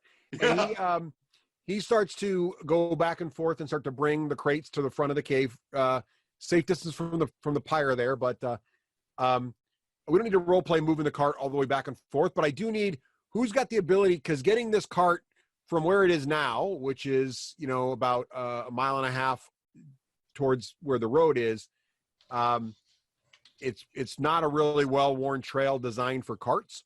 So who's got the vehicle handling skills to try to animal handling? Which skill is that? I'm pretty sure the butcher here has got something in that domain. Yeah, I have land vehicles. There it is. And I have how to do it, animal handling. Morgan, do you want to describe in any way anything you're going to do to make this easier, or are you just going to go for it? Jump on there, whip a couple oxes, and see what happens. Well, on our way back to the cart, I first of all, I kind of survey the land to make sure that there's no obstructions, kind of look for ruts, throw some, branches down to make sure that it's easy for them. Okay. And then when I get there, I give them a real good butcher talking to about who's boss. Okay. All right. And yeah. All right. Well, make a roll. You can have advantage because you prepared the trail a little bit. So give me a second roll there.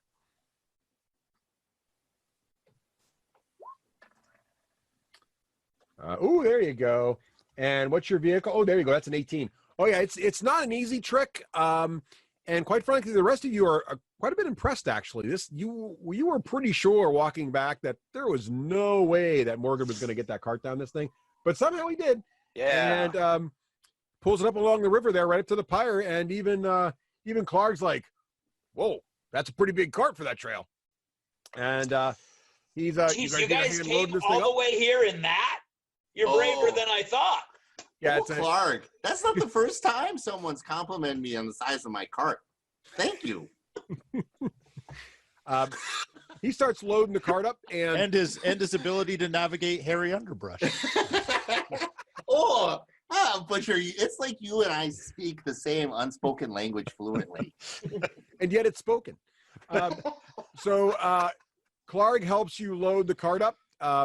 And it's really full now because the cart obviously had some things in it already, but you did manage to get it. You guys are going to have to walk alongside of it. There's no longer room in the back for anybody to travel. But the cart is now full. Okay. And it might be a little harder getting it back out, but you can, I'm sure Morgan's got this. What could possibly go wrong? Is the plan, group, to take these things with us to storming the castle, or is it to leave it here and then come back later to get it? So one little bit of information as you think about that, based on the distance, I think we should go to Phandalin first. It sounded like Phandalin might be a little closer.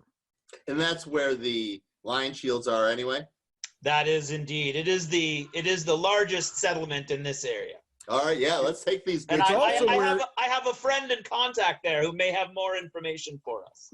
It's also where you were asked to haul the goods that were originally in your cart as well. So you're kind of getting your original mission done as well as bringing these other goods there.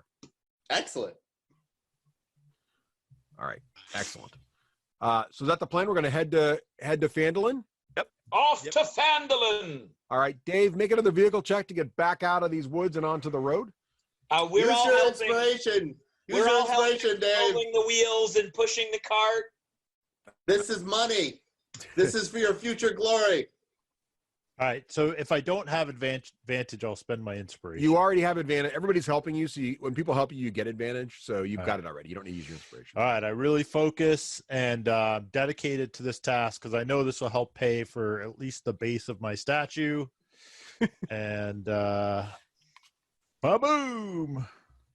That's a 7, but you got inspiration. It's actually better than a 7 because you got some skill. Come on. 11.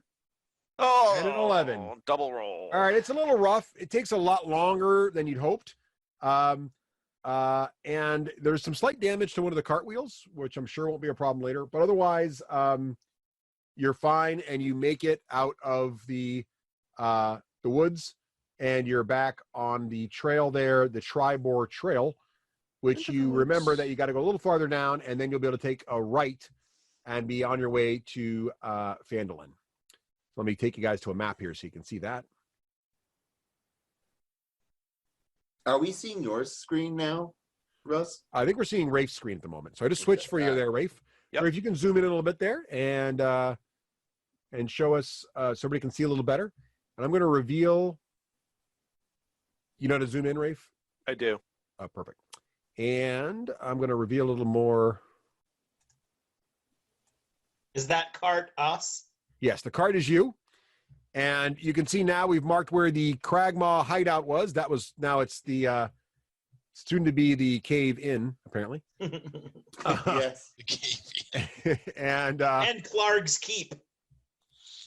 So as you can see, you feel like when Clark described sort of where the castle might be, he said northeast. It sounded like he was saying something like up here. Up the Tribor Trail? Like where that ping is. Like probably up there in those woods somewhere. But Phandalin's a lot closer. If you scroll down a little, Rafe, you can see that, or you can all see that Phandalin is down a little farther down the Tribor Trail. Take a right and you get to Phandalin. Right. I'd like to go to Phandalin. I could use to rest my feet and see my auntie. Well, let's do that then. That sounds super. All right. So you are on the trail to Phandalin. Going pretty well so far. No problems yet. That one wheel is getting a little wobbly, but otherwise everything's fine. And it's not too much longer. It's getting to be evening. And at the end of the day, as sun is starting to set, you come down a trail that is, that as you come up down the crest of a hill, you see below you in a valley, the town of Phandalin with a little bit of fanfare. And here is what it looks like. Rafe, you can scroll up to see what Phandalin looks like. If everybody else is looking at their screens also, you should see it. If you scroll up. Yep. I think you'll see it. There you go. There's Phandalin. You guys are near the top. See that little wagon up there? Mm-hmm. I'm going to ping. That's where you are right now. So, whose fiefdom is Phandalin? Is it another free state between the Sword Coast and Neverwinter? Or it's funny you should ask. It actually isn't even a free state. It's sort of a lawless area that is desperately in need of a strong, steadying hand. Oh. I've often helped guys with an extra hand here and there. So this is something that I'm very comfortable with. I feel like history is being modeled and molded by this elf just for his own amusement. That's what I feel. Although I'm okay with it as long as it's to my benefit. You know, there's a stroke here and a stroke there. And, you know. That reminds me of a song. You guys all find that very funny. I don't understand why that's so funny. But I like your companionship, the future friends forever, and by forever I mean short human lifespans. Adric, I see some potential, and at least I can know him for a bit. Would you hang out for? Question: are halflings longer lived than humans? Or about the same? I think it's about the same, but I'm not sure. I think it's about. Let's see. Checking now on my handy dandy Google. Some live to their 150s, but so they're a little longer lived than humans, but not like elves or anything like that. At least they have the good graces to have the stature that equals their lifespan. Yeah, I think humans are like 3 apples tall. Ray, you're sharing your screen with everybody so they can see all the words. So I know. I'm showing them my personal map. Oh, so go ahead, Rafe. Describe what you've done. Well, my aunt lives in this town, and so I'm very familiar with it. And so I'm sharing with my companions through narration where everything is. Letting them see, get a good layout. Yes, so my aunt is here. My aunt lives in Alderleaf Farm, and I definitely think we should visit and pop in and say hi. Plus, I have a few things to give her. Russ, I lifted some of the stuff from the wagon and to give to my auntie. Where are the provisions supposed to go? Euphemia, where are we supposed to drop off this wagon? Well, you know, the Miners Guild, right down here in the Miners Exchange. Isn't this Lion Shield stuff? That would be a good place to go. Yeah, I would think we would be bringing these to the Lion Shield Coster, and Barthen's Provisions would be the two businesses that would most probably be getting a delivery. That's fine. I'm not familiar with the Lions Guild. Well, they seem to be on the way to them from where we are. So let's just stop in there in a way that makes sense. Makes sense to me. All right. Because then we'll go Lion Shields, Miners, and then Auntie's house. How's that? It is nighttime, so we should. Yeah, it's dusk. Or no? We should get some provisions. My auntie would put us up. We could stay very comfortably in her house. That sounds marvelous. The Stonehill Inn would also be a good choice if we wanted to say someplace a little more neutral. Yes, no, I'm more interested in seeing Euphemia's family. I think that would be super. Plus, I'm sure they have good things to eat. And maybe even a beer true. or two. That's true, of course. Good Euphemia, I'm sure your family's cooking is better than anything a professional inn could provide. Oh, absolutely. Auntie Alderleaf is known for her cooking. Although, I don't tell her I liked the Clark stew better. Uh-oh. Okay. So... Russ, do I know where Yamo Abrek may be? My good friend and confidant, Yamo Abrek, the wizard.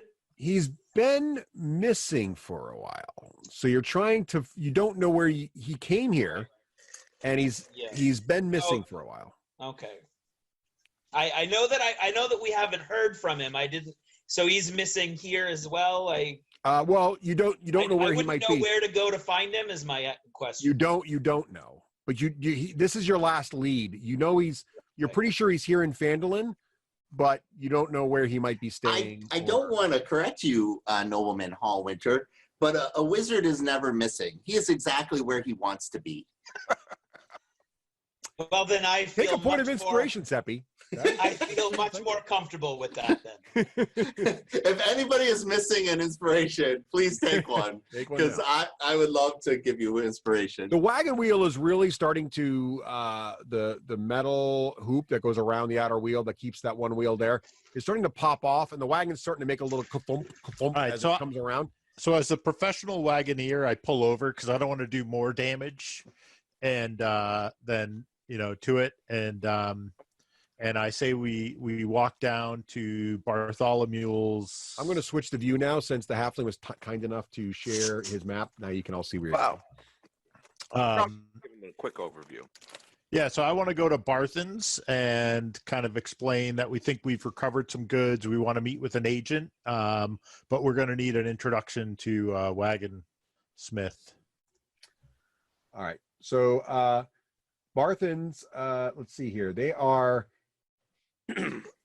They're right down the trail, the Triboard Trail. They're right there. Oh, hang on a second. Here. Yeah. This is another step in your path to glory, Butcher. That's very prudent. Yes. Butcher, if you help me bring peace and prosperity to this land, I could see putting a statue of you right there, right where I'm not trying. There we go. See that? See that center right by the Shrine of Luck? Oh, Butcher, I don't think you should limit yourself to just one statue. Oh, clearly not, but you have to have a first one. Yeah. Well, it's nice because of the way the sun will come down this lane and illuminate my... Yeah, I mean, just think of these. All of these buildings are going to be much larger and grander eventually. We'll need one in Cragmaw Keep. We're going to need one here. How are you about marble? Do you like marble? So an old balding human comes out as the carriage kind of thumps along, and he looks up and down the carriage. Your right rear wheel's seen some better days. Elmar Barthen, at your service. Barthen, I think we've recovered some belongings that you'll be happy to get back. Ander, Thistle, out here, take a look. And a couple of younger clerks come running out, and you caught me just before I was going to bed for the evening. He says, wait, some of these supplies look like the ones that were supposed to be coming into town. Are you the blokes that were bringing them in? Well, I suspect these have been, you probably saw these were delayed a little bit. We actually recompensed these from a band of globular goblins. Globular goblins. He says, oh, yeah, oh, I see. Yeah, there's some lion shield marks on those. You'll want to take those down to the lion shield coster. I can't deal in stolen goods. But no, we would never beseech our honor with such a ludicrous showing of latitudes, but I clap whenever he gets a word right. But Gundren Rockseeker, he told me to expect a shipment, escorted by some folks. It looks like the supplies under the Lion Shield stuff. It looks like there's some of the supplies he told me to watch out for. Would you like me to pay you for those now, and I can unload those for you? Those are indeed yours, my friend. I was with Gundren. We were waylaid by goblins. Oh, that's terrible. It was a tapestry of fate. It's a hard day when noble travelers can be waylaid by goblins on these parts. Clearly, someone must bring peace and safety to this land. It surely was a tapestry of justice. Tapestry of justice. That's awesome. Dave, another point of inspiration for Tapestry of Justice. So he pays you, because I believe the amount, the agreed upon amount was 10 gold each. But I'm sorry, good sir. He told me there will only be 4 of you, so I have only 40 gold to pay for this. Oh, that's fine. Lord, his nobleman Hallwinter has already gotten paid, so that is fine. Okay. He gives you. I gestured to his hand that has the ring on it, and so only so our guards can see. And always check your fingers when you deal with an elf. And I grab Euphemia's portion, and I'm like, I'm sure your hands are quite full with the little frog. Wow. All right. So you guys dole that up, recorded on your character sheet. All right. So, Rafe, are you allowing that to occur? No, I'm keeping my frog. No. That seems fair. You're keeping the frog. We're keeping your 10 gold. It's fine. Yeah. No, the butcher suffered heavily. Butcher, you get 20 gold for your statue. And then Adric gets 10, and then I get 10, and then I give 1 to Adric as a tithing for the Soul Forger. I will have to be a lord. I will have to go to the local shrine to dedicate some of these funds to the Soul Forger by melting them down. I asked Barthen if Thistle could porter these lions shield because our cart is not looking too well. Would you mind portering some of these boxes to the lion shields for us, please? Oh, sure. For a small delivery fee, we'd be happy to. Absolutely. How's 10 copper? There's a lot of crates here. How's 12 copper? Call it 20 and you have a deal. I'll call it 18 and we'll all be happy. Make a persuasion check. I'm not very persuasive. I'm just persuasive. I will step in. Please allow me to step in and try to persuade them to see the error of their ways. Okay. I love the copper pinching going on here. Yeah. I think it's very in character for me. Oh, that's pretty strong. How about a 19? That's pretty strong.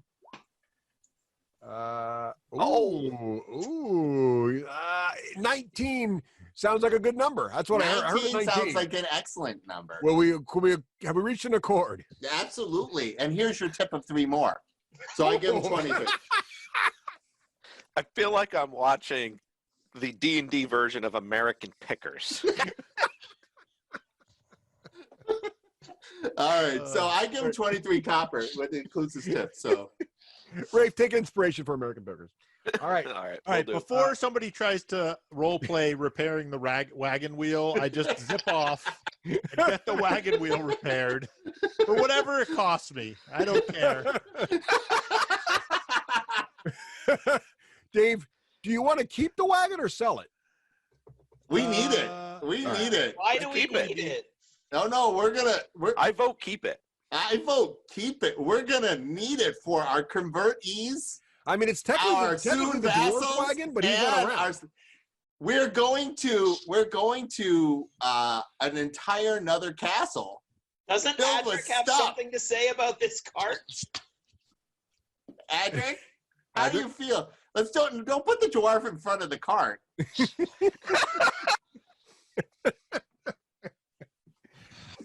All right, yes, let's keep the cart. We do have to go to somewhere else. At least we can make sure that Euphemia has a place to. Could we at least leave the cart at Euphemia's aunt's house? There. Yeah, well, I figure we'll leave it at my auntie's. Okay. Yes. We're not going to go off into the hinterlands with a cart. Well, we're gonna need it later. Russ, what kind of tale would that make for the history books? I do have a serious role-playing question, though. Sure. I am intending to keep some of these for my auntie. Do you need me to keep saying that, or that I'm going to somehow maneuver when we're loading stuff to keep them on the cart? Make a stealth check to see if you can scarf this stuff with no one noticing. I've already been on record that I'm going to help him with whatever halfling accounting he wants to make happen. And take advantage. Oh, there's not much time left tonight, but Grafe, you deal maximum damage in your next attack. I'm gonna let you hold that till next time. I'm gonna keep that for next time. All right. Well, I was thinking it might even just end up with something of Barthen's at this rate. Well, you grow. Yes, you get a little extra. So you get a nice little chunk of change. Rafe, keep track on your character sheet somewhere just how much you're donating to your auntie. Oh yeah, I already have a whole idea. Good, perfect. It's along the lines of Seppi's pyre of goblins. It's right on down to the spices. I'll make sure something good happens long term if you take care of your aunt. Excellent. Okay, so great. the Barthans unload the wagon. They transfer a lot of the goods for Lion Shield into their own cart. It looks like they're going to be taking that over there in the morning, perhaps. Doesn't let me move. And they've transferred everything out of the wagon. You've been paid. And they say, if you swing by tomorrow, we'll give you whatever the Lion Shield paid for their supplies. They usually offer some kind of reward for recovering these things. They're constantly getting robbed. It's like a huge problem on the Tribord Trail. Good. Maybe it won't be a problem anymore. Maybe that problem's already been taken care of. I write a nice missive. They look over. He's like. I'm going to write a receipt. He looks up. He goes. I don't think so. Are you suggesting there's something nefarious afoot? I'm going to write. I missed something. Could you say that again? What did I miss? Well, Craig, Sildar was implying that the problem with the bandits on the trail has been solved. And Barthen kind of looks around, looks left, like checks over his shoulder and says, I don't think so. Do you think the bandits are working for someone local? What kind of problem do you think you solved? The bugbear and goblin problem? I'm sure those are out there. But there's problems closer to home here in... Barton, how are the local series of arachnids? Do you feel like arachnids are a problem here in this town? I don't know. Sometimes they call them spiders. I'm not sure I'm picking up what you're putting down. Sometimes they call them spiders. Especially spiders of a more sable hue. As I don't know anything about spiders. Do I believe him? Make a perception check. Okay, I will do that. Core perception. I'm getting better at this, and I'm gonna use my advantage. Good call. Got a 10. That's not super impressive. That's 13, 14. Feels like he's telling the truth. Okay, I'm gonna write a nice note to the Lion Shields about how this was returned to them by Nobleman Hallwinter. That's very nice of you, but I'm looking suspiciously at the elf. There always seems to be a price to be paid for the help of an elf. Is there? I saved your life. Did I ask you for anything for it, mister? Oh, you just get me all hot and bothered. Oh, my God. Say that out loud. It cost you 10 gold so far. Yeah, so far it's cost you 10 gold. That's a small price for your life there, buddy. Now that's an interesting negotiation tactic. Have I ever asked you for anything? 10 gold? That's a small price to pay. No, that's not even on the ledger yet. We can start a ledger. But I write it up and I put it in the with the sigil of the double rams on the burned hand. Oh, very nice. You're combining. I like it. I'm doing it. It's not a burnt hand, it's a frozen hand. Yeah, the frozen hand. Frost hand, right? Yeah, the frost hand. And then yes, and let him know that this was liberated. If they would be so gracious to pay homage to his nobleship, that would be great. We'll be staying at the elderly farm. And so forth and whatnot. All right. Excellent. So the Barthans accept a note and says, I'm sure they will who is this crest? That is Nobleman Hallwinter. At your service, sir. I was not aware we had a noble in our presence. Well, it's time. It looks like this place could really use a firm hand. Right, friend elf? And I'm like... All right. So are you guys going to head over to the elderly farm for the evening? Yes. That would be super. And Dave, you're going to have to leave the wagon here tonight to get it fixed. It's going to cost the equivalent of 3 gold pieces to get the wagon fixed, which is not cheap, but... How much silver is that? It is 10 silver to every gold, so that would be 30 silver pieces. So I'll give him 33 silver for the cost of repairs. Look at you, give him all the copper. Just throwing out the bills. I do the coin purse grab. I'm like, oh no, I was totally gonna, yeah. All right. No. This is a cost. This is fundamental for our business. This is business expense.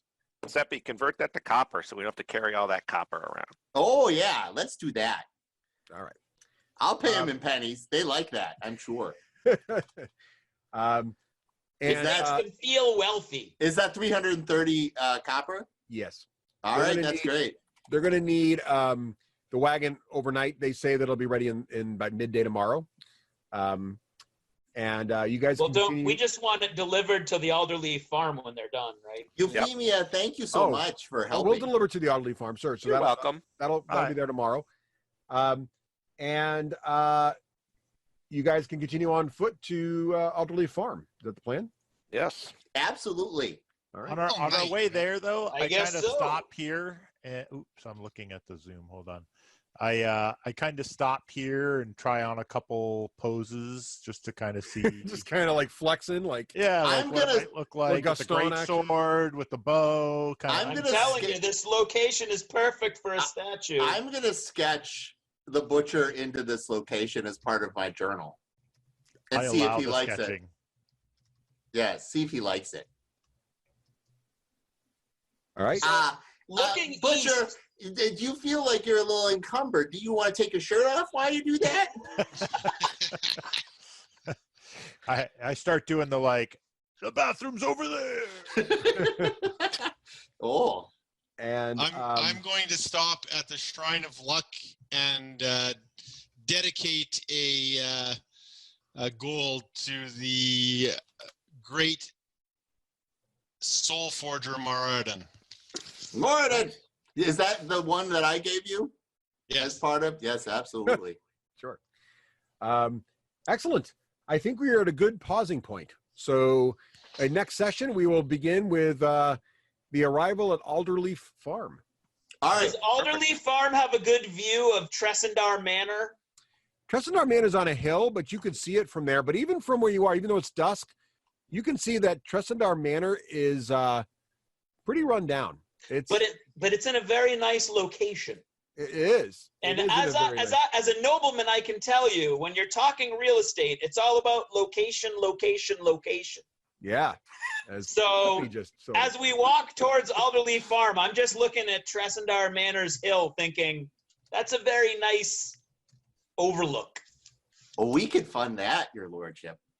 And I think that's a nice place for you, most certainly. right. It does look nice. Thank you guys so much. If you guys want me not to roleplay everything, just say we're skipping it, because I will literally just be Pyric all the time, because I think that makes he it is fun. super entertaining I think to it makes be it fun. Pyric. Yeah. It's not the destination, it's the journey, right? So it doesn't matter to me. No. Spend 12 hours in a town. I think it's great. So awesome. So great session tonight, guys. Awesome. Yep. I am shocked that you are building a fiefdom with a bugbear and a cave-in. That is, I would not have. That's never been done before, right, Russ? Not to my knowledge. What's fun is this is a free module. It's available to a lot of folks. So it's going to be interesting to see what our listeners think who have played through this before. If they're like, oh yeah, that happens every time. I want to hear someone. If you're out there and you're like, this happens every campaign, I would like to hear, because I thought Russ was going to say, at least I didn't pay for this crap. The deal is, I think it takes a Seppi to have something like that happen. we're good people, right? And we can't just kill everybody. That would just be murderous and awful. If he could be reformed, we're religious, we're authoritarian, we're gonna make it happen. authoritarian. All right. We're going to create a theocratic state in Phandalin. We are. We're gonna. We have I'm a Nestor. Yeah. That's I like super. this. The statue of Mogrid could be the guy who rescued our Lord. Mhm. I don't know. You guys think that's true? Oh my God, Clargus Russ. is my faves. I'm Yes, Dave. gonna buddy up with Clargus. I have a role-playing Great. question for next time. Yeah. The stuff on Phandalin's perfect. I don't need anything more there. But what about, I don't know anything beyond that. I don't know about Neverwinter. I don't know about the realm. Is there okay. Is there I can anything give, more expansive you I can can send us? out a little overview of the Sword Coast that you'd all would know Yeah. about. I'll do that. I think I Just said play that. through real quick the Neverwinter PC games. Take Play them all. Okay. What's For fun next about, week. but I'll send out a blurb. It's not a lot of work for me. I can just grab Wikipedia because it's like Well, Yeah, if you could find something and grab me something on Transcendar Manor and the history of Phandalin, I would love it. Because then I'll be you don't know all... anything about Phandalin, but Yeah, your you have to lovely rely halfling on me friend for does, that. so. And it sounds like Craig to some degree. Okay. Sorry? All right, It sounds like awesome, you know everybody. some stuff about Phandalin. I've been here a few times. All right. Well, have a great night, everyone. And Good night. same time next week. Good night. Thank you. It was awesome.